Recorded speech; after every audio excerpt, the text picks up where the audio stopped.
Детското самочувствие е много крехко. Случвало ли ви се да се пошегувате с нещо, което детето прави и изведнъж то да помръкне, да се свие или да се разплаче?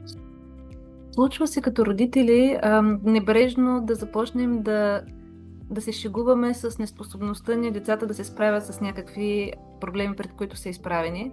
На нас ни е някак сладко, миловидно, забавно начина, по който те се борят с задачите си и без да искаме дори понякога започваме да се надсмиваме над тяхната неспособност.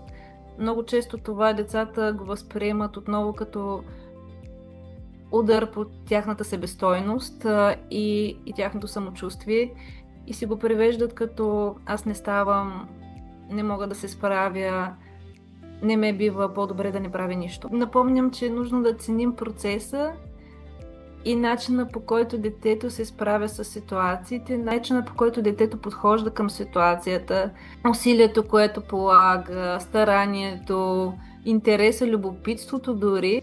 Детето учи да вярва в себе си, когато усеща, че и ние вярваме в него и го ценим, дори когато не се справя добре.